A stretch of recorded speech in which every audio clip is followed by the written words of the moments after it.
നമസ്കാരം.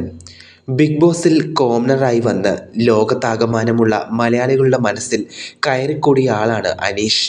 പറയുന്ന കാര്യത്തിൽ കൃത്യമായ വ്യക്തത, സത്യസന്ധത, നിലപാടുകളിലെ സ്ഥിരതയൊക്കെയാണ് അനീഷിനെ മലയാളികൾ സ്വീകരിക്കാൻ കാരണം. ബിഗ് ബോസിന് ശേഷം തിരക്കുകളുടെ ലോകത്താണ് അനീഷ് ഇപ്പോൾ. ഉദ്ഘാടനങ്ങൾ, റിയാലിറ്റി ഷോ വേദികളിൽ അങ്ങനെ അനീഷും താരപ്രൗഢിയിലാണ് ജീവിതം ആസ്വദിക്കുന്നത്. ഈ അടുത്താണ് ഐഡിയ സ്റ്റാർ സിംഗറിലും ഗസ്റ്റായി അനീഷ് എത്തിയത്. ഇപ്പോഴിതാ തൻ്റെ ഭാവി വധുവിനെക്കുറിച്ച് പറയുകയാണ് അനീഷ് ഇപ്പോൾ. കൂടാതെ അനുമോളെക്കുറിച്ചുള്ള ചോദ്യങ്ങൾക്കും അനീഷ് മറുപടി പറയുന്നുമുണ്ട്. നല്ലൊരാളെ തേടിക്കൊണ്ടിരിക്കുകയാണ്. ഒത്തുവന്നാൽ ഉറപ്പായും ഉടനെ ഒരു വിവാഹമുണ്ടാകും. പെർഫെക്റ്റായ ഒരു മാച്ച് വന്നാൽ അത് നടക്കും. അത് നിങ്ങളെ എല്ലാവരെയും ഞാൻ അറിയിക്കും. വിവാഹം വീട്ടുകാർ കണ്ടെത്തുന്ന ആളാകും എന്ന് പറഞ്ഞ് അനീഷ് ബിഗ് ബോസിന് ശേഷം അനുമോളെ കണ്ടെന്നും ഒരു ഷേക്ക് ഹാൻഡ് നൽകിയാണ് പിരിഞ്ഞതെന്നും കൂട്ടിച്ചേർത്തു. ആരുമായോ പരാതിയോ പരിഭവോ ഒന്നുമില്ല. എല്ലാവരുമായി നല്ലൊരു സൗഹൃദമുണ്ടെന്നും അനീഷ് പറയുന്നു. ഷാനവാസുമായുള്ള ബന്ധത്തെക്കുറിച്ച് അനീഷ് പറഞ്ഞു. ഉറ്റ സുഹൃത്താണ് ഷാനവാസ്. അത് മീഡിയയിലൂടെ കാണിക്കാൻ താല്പര്യമില്ല. അത് എൻ്റെ ഹൃദയത്തിൽ സൂക്ഷിക്കാനാണ് ആഗ്രഹം. ഷാനവാസും അങ്ങനെയാണ് ആഗ്രഹിക്കുന്നത്.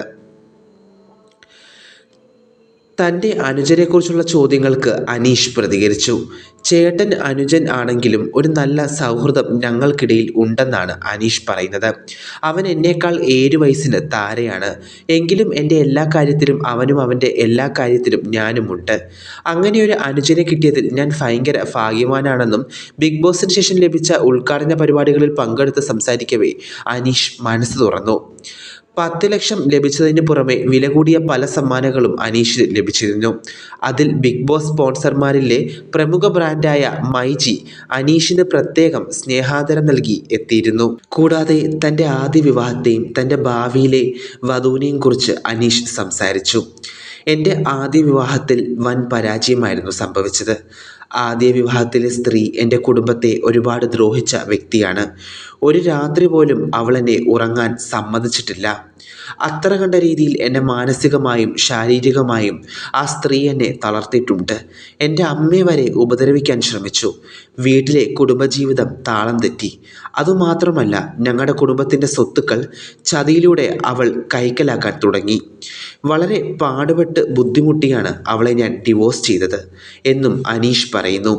തൻ്റെ ഭാവി വധുവിനെക്കുറിച്ച് എന്താണ് സങ്കല്പങ്ങളെന്ന് സ്റ്റാർ സിംഗറിലെ അവതാരകൻ അനീഷിനോട് ചോദിച്ചപ്പോൾ അനീഷ് പറഞ്ഞത് ഇങ്ങനെ: ഈ സംഭവത്തിന് ശേഷം എനിക്ക് സ്ത്രീകളോട് മനസ്സിൽ വെറുപ്പായിരുന്നു. അവർ മനുഷ്യത്വം ഇല്ലാത്തവരാണെന്നും ഇത്രയും നാളത്തെ ജീവിതത്തിൽ ഞാൻ മനസ്സിൽ വെച്ചുകൊണ്ടിരുന്നത്. എന്നാൽ ബിഗ് ബോസിൽ കയറിയപ്പോൾ ആ ചിന്താഗതിയൊക്കെ മാറി. എല്ലാ സ്ത്രീകളും അങ്ങനെയല്ല എന്ന് തോന്നി. ആ തോന്നൽ ഞാൻ കണ്ടത് അനുമോളിലാണ്. അനുമോൾ എന്തൊക്കെ പറഞ്ഞാലും ഒരു സൽസ്വഭാവിയായ ഒരു നല്ല പെൺകുട്ടിയാണ്. ഏതൊരു പുരുഷനും അത്തരമൊരു പെൺകുട്ടിയെ ആഗ്രഹിച്ചു പോകും. ആ ആഗ്രഹമാണ് ഞാൻ അനുമോളുമായിട്ടുള്ള എൻ്റെ പ്രണയബന്ധം ഞാൻ തുടർന്നു പറഞ്ഞത്. അതിനെ ആരും ഗെയിമായി കാണേണ്ട ആവശ്യമില്ല. അനുമോളുടെ സൗന്ദര്യത്തെക്കാൾ ഉപരി സ്വഭാവ സവിശേഷത കൊണ്ട് ഏതൊരു പുരുഷനും അവളെ മോഹിച്ചു പോകും. അത്തരമൊരു തോന്നൽ എനിക്കും തോന്നി. ഞാനത് പറയുകയും ചെയ്തു. അത്രയേ ഉള്ളൂ. ഭാവിയിൽ അനുമോളെപ്പോലെ ഒരു പെണ്ണിനെയാണ് താൻ വിവാഹം കഴിക്കാൻ ആഗ്രഹിക്കുന്നതെന്നും അനീഷ് പറഞ്ഞു. ഞാനും അനുമോൾ തമ്മിൽ ഇപ്പോൾ അങ്ങനെയൊരു ചിന്താഗതിയൊന്നുമില്ല. ഇപ്പോൾ ഞങ്ങൾ നല്ല സുഹൃത്തുക്കളാണെന്നും അനീഷ് പറഞ്ഞു. കൂടുതൽ വാർത്തകൾക്കായി നിങ്ങൾ ഇതുവരെയും ഈ ചാനൽ സബ്സ്ക്രൈബ് ചെയ്തിട്ടില്ലെങ്കിൽ ഇപ്പോൾ തന്നെ സബ്സ്ക്രൈബ് ചെയ്യൂ. News desk Malayali daily.